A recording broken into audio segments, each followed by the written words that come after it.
ওযু ছাড়া দুরূদ পাঠ করা যাবে কিনা? একটি সুস্থ শিশুকে মায়ের বুকের দুধ কতদিন পর্যন্ত খাওয়াতে পারবে? ৫ মাসে মেয়ে বাচ্চার পেশাব লাগলে কি গোসল করে পবিত্র হয়ে নামাজ পড়তে হবে নাকি কাপড় চেঞ্জ করে চলবে? টুপি মাথায় না দিয়ে নামাজ আদায় করলে কোনো সমস্যা আছে কিনা?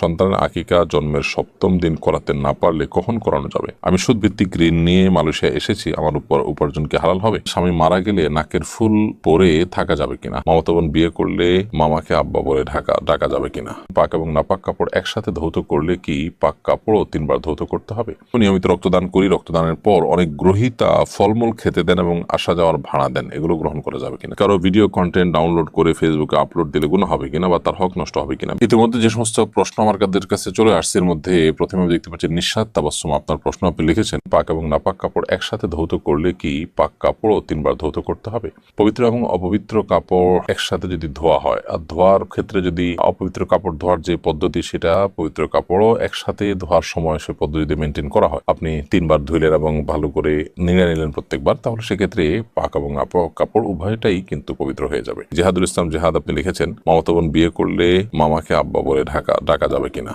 ডাকতে পারেন, কারণ এই আব্বার তো আসলে প্রকৃত অর্থে আব্বা ডাকা নয়, এটা তো রূপক অর্থে। শ্বশুরে যে আব্বা ডাকা হয় সাধারণত সেটা নিজের জন্মদাতা বাবাকে যে অর্থে মানুষ বাবা ডাকেন সে অর্থে বাবা ডাকা নয়, যার কারণে এখানে তাকে অর্থাৎ শ্বশুরকে বাবা ডাকলে না জায়েজ কিংবা গুনাহ হবে না। কোরআনে যে নিজের বাবা ছাড়ানো কাউকে বাবা ডাকতে বা কারোর সাথে সম্বন্ধ করতে নিষেধ করা হয়েছে এটা তার আওতায় পড়বে না। এমডি আলামিন ইসলাম আপনি লিখেছেন পাতানো বোনের সাথে সম্পর্ক ছিন্ন করলে কি আত্মীয়তা ছিন্নকারের গুনাহ হবে? না, পাতানো বোন পাতানোটাই তো জায়েজ নয়। পাতানো বোন পাতানোর মধ্য দিয়ে পর্দার বিধান যেমন লঙ্ঘন হয়, শরিয়ার পর্দা সংশ্লিষ্ট আর অনেক বেশি বিষয় আছে যে বিষয়গুলো লঙ্ঘন হয়, যার কারণে এরকম তথাকথিত পাতানো বোনের এই কনসেপ্টটাই ইসলামী শরীয়তের দৃষ্টিকোণ থেকে নাজায়েজ।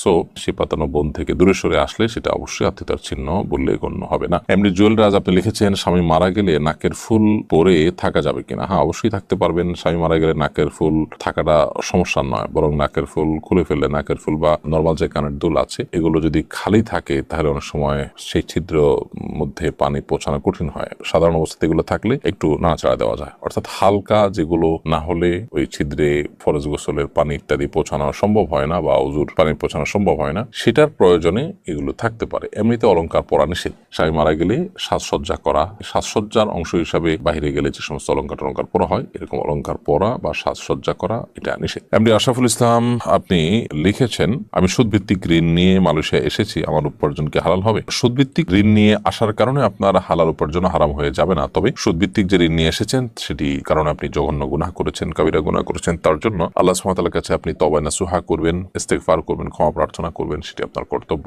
এই যে আপনি চলে এসেছেন ঋণ নিয়ে, এখন এসে আপনি যদি বৈধভাবে হালাল উপায়ে কোনো উপার্জন করেন ইনশাআল্লাহ সেটি হারাম হবে না। খাদিমুল ইসলাম লিখেছেন সন্তানের আকিকা জন্মের ৭ম দিন করাতে না পারলে কখন করানো যাবে? সন্তানের আকিকা যদি জন্মের ৭ম দিন করতে না পারেন তাহলে ১৪তম কিংবা ২১তম দিনে করতে পারেন, সেটিও কিন্তু সুন্নাহ, সেটিও হাদিস দ্বারা সাব্যস্ত আছে। যদি কোনো কারণে সেটাও করতে না পারেন তাহলে তারপরে করলেও আদায় হয়ে যাবে, কিন্তু সুন্নাহ ডেটগুলোতে করলে আপনি বেশিরভাগ বেনিফিটেড হবেন এবং সওয়াব এর ভাগিদার হবেন। মুহাইমিন আহমদ আপনি লিখেছেন যদি কোনো কাপড়ে মেসি রোনালদোর নাম থাকে সে কাপড় দিয়ে কি নামাজ হবে কিনা? প্রথমত এটি একজন মুসলমানের গায়রত বা তার যে ইমানি আত্মসম্মান আছে তার পরিপন্থী, সেজন্য এরকমটি হওয়া উচিত না। আর দ্বিতীয়ত হলো আপনার পোশাকে এরকম লেখা থাকলে, বিশেষ করে পেছনে থাকলে আপনার পেছনে থাকা মুসল্লিদের নামাজের মনোযোগ নষ্ট করবে। নামাজের যে ভারত্ব আছে, নামাজের যে গাম্ভীর্য আছে, এ ধরনের পোশাক তার সাথে যায় না। আল্লাহ সুবহানাহু ওয়া তাআলা বলেছেন ইয়া বানি আদম খুযু যিনাতাকুম ইনদা কুল্লি মসজিদ, হে আদম সন্তান তোমরা প্রত্যেক নামাজের সময় সুন্দর পোশাক পরিধান করো। এ ধরনের পোশাক যেটার মধ্যে ছেলে মেয়ে আছে, যেটার মধ্যে হেয়ালিপনা আছে, জাস্ট খেলা, নামই খেলা যার, সে জিনিসটা আছে, নামাজের মধ্যে সিরিয়াস ইস্যুতে সেরকমটি থাকা উচিত নয়। তবে নামাজ হয়ে যাবে, ব্যাপারটা এরকম না যে নামাজ হবে না। এইচএম খায়রুল ইসলাম আপনি লিখেছেন টুপি মাথায় না দিয়ে নামাজ আদায় করলে কোনো সমস্যা আছে কিনা? কোনো অসুবিধা নেই, টুপি মাথায় দিয়ে নামাজ পড়া কোনো জরুরি বিষয় নয়। তবে নবী সাল্লাল্লাহু আলাইহি ওয়াসাল্লাম বেশিরভাগ সময় তার যে পোশাক ছিল তোমরা থেকে টুপিও ছিল, এটাকে অনেকে সুন্নতে আদা বা নবী সাল্লাল্লাহু আলাইহি ওয়াসাল্লামের অভ্যাসগত সুন্নাহ বলেন, কালচারাল সুন্নাহ বলেন, এটি শরিয়া নির্দেশিত সুন্নাহ নয় বলেন, সেটাও যদি হয় তারপর নবী সাল্লাল্লাহু আলাইহি ওয়াসাল্লামের অনুসরণে কেউ যদি পড়েন সেটি সওয়াবের ভাগীদার তিনি হবেন ইনশাআল্লাহ তাআলা। এরপরে সাবিদ ইবনে ইসলাম আপনি লিখেছেন কারো ভিডিও কন্টেন্ট ডাউনলোড করে ফেসবুকে আপলোড দিলে গুনাহ হবে কিনা বা তার হক নষ্ট হবে কিনা? বিষয়টা যদি এরকম হয় যে এটা তার কমার্শিয়াল কন্টেন্ট এবং ডিজিটাল অ্যাসেটও কিন্তু অ্যাসেট, সো সেটা যদি আপনি আপনি ডাউনলোড করেন, করে যদি পোস্ট করেন, তার যদি ক্ষতি হয় তাতে, তো অবশ্যই তার অনুমতি ছাড়া করা জায়েজ হবে না। আর যদি ব্যাপারটা সেরকম না থাকে, জাস্ট একটা সাধারণ কন্টেন্ট যেটাতে তার কমার্শিয়াল কোনো ইন্টেনশন নাই এবং সাধারণত অন্যদের ডাউনলোড করার পারমিশন দেওয়া থাকে, তো এগুলো করতে অসুবিধা নেই যদি সেরকম হয়। এরপরে প্রশ্ন হলো, আমি নিয়মিত রক্তদান করি, রক্তদানের পর অনেক গ্রহীতা ফলমূল খেতে দেন এবং আসা যাওয়ার ভাড়া দেন, এগুলো গ্রহণ করা যাবে কিনা? যেগুলো করতে পারেন, কারণ আপনার নিজের টাকায় আসা যাওয়া করতে আপনি বাধ্য নন। হতে পারে যে অনেকেই রক্ত দিতে আসতে চান কিন্তু তার আসা যাওয়ার খরচ নেই, তো আরেকজনের জন্য যেহেতু আসবেন সেই খরচটা তিনি দিয়ে দিলেন, এটাকে পারিশ্রমিক হিসাবে গণ্য করা যাবে না। সো আসা যাওয়ার খরচ কিংবা সামান্য একটু পানি জুস ইত্যাদি খাওয়ার প্রয়োজন হয় ওই সময়, এটা যদি ওই লেভেলে থাকে, অর্থাৎ পরিমাণটা যদি সেরকম থাকে এটাকে পারিশ্রমিক হিসাবে ট্রিট করা যায় না, তাহলে ঠিক আছে। আর যদি পরিমাণটা অস্বাভাবিক হয় যেটাকে পারিশ্রমিক ধরা যায়, তাহলে সেক্ষেত্রে সেটা গ্রহণ করা বা সেটা করা যাবে না, কারণ মানুষের শরীরের কোনো অংশ বিক্রি করার অনুমোদন ইসলাম আমাদেরকে দেয়নি। আল্লাহ সুবহানাহু ওয়া তাআলা বলেছেন, ওয়ালাকাদ কাররামনা বানি আদম, আমি আদম সন্তানকে সম্মানিত করেছি, মর্যাদা দান করেছি। সো আদম সন্তানের কোনো কিছু ক্রয় বিক্রয়, কোনো কিছুর বিনিময়ে আদান প্রদান করা, এটা মানব দেহের জন্য, মানব জীবনের জন্য, মানব জাতির জন্য অপমানের।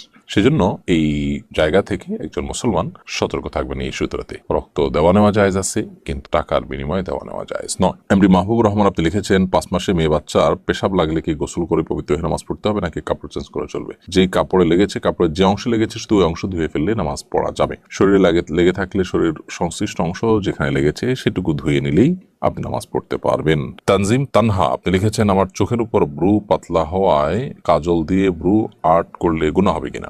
আপনার চোখের উপরে ব্রু যদি পাতলা হয়, অতিরিক্ত পাতলা যদি হয়, তাহলে সেক্ষেত্রে কাজল দিয়ে আপনি কাজল ব্যবহার করতে পারেন। কিন্তু ব্রু আর্ট করা বলতে আপনি কি বোঝাতে চান আমি ঠিক পরিষ্কার না। সেখানে যদি আলাদা কোনো আবরণ তৈরি হয় তাহলে তো উজু হওয়ার ব্যাপার, গোসল হওয়ার ব্যাপার থাকবে। আর যদি কোনো আলাদা আবরণ তৈরি না হয় তাহলে তো কোনো অসুবিধা নেই। আয়েশা সিদ্দিকা লিখেছেন, একটি সুস্থ শিশুকে মায়ের বুকের দুধ কতদিন পর্যন্ত খাওয়াতে পারবে? অনেকে 2 বছরের পরেও খাওয়ায়। কোরআন হাদিসের আলোকে বলবেন। আল্লাহ রাব্বুল আলামিন কোরআনে কারিমে বলেছেন যে, ওয়াল ওয়ালিদাতু ইরদি'না আওলাদাহুন্না হাওলাইনি কামিলাইনি লিমান আরাদা আন ইউতিম্মা আর-রাদাআ, যে ব্যক্তি সন্তানকে দুগ্ধদানের সময়টাকে পরিপূর্ণ করতে চান তার জন্য 2 বছর দুগ্ধ পান করবার সুযোগ আছে। অতএব 2 বছর দুধ পান করাবেন, 2 বছরের বেশি নয়। যদিও হাম্বুলি ফকিহগণ, সৌদি আরবের উলামায়ে কেরামগণ, তারা 2 বছরের বেশিও যতদিন ইচ্ছা ততদিন দুধ পান করানো যাবে বলেন। তারা মনে করেন যে দুধ পানের কোনো সময়সীমা নেই। এখানে যে 2 বছরের কথা বলা হচ্ছে এটা জাস্ট একটা পরামর্শ, কিন্তু এরপর আর করা যাবে না এমন কোনো কথা বলা হয়। মূলত এখানে এই আয়াত এবং আরো আয়াত রয়েছে, কোরআনে কারীমের একাধিক আয়াত রয়েছে, নবী সাল্লাল্লাহু আলাইহি ওয়াসাল্লামের হাদিস রয়েছে, সবগুলোকে একসাথে করলে আমরা দেখি এবং পরিষ্কার হয় যে আসলে 2 বছর পর্যন্ত দুধ পান করানোর নির্দেশ শরীয়তে রয়েছে। মেহরুন্নেসা আপনি লিখেছেন, যে রাগ কমিয়ে মনটাকে নরম করার কিছু উপায় বলে দিলে খুব উপকার হতো।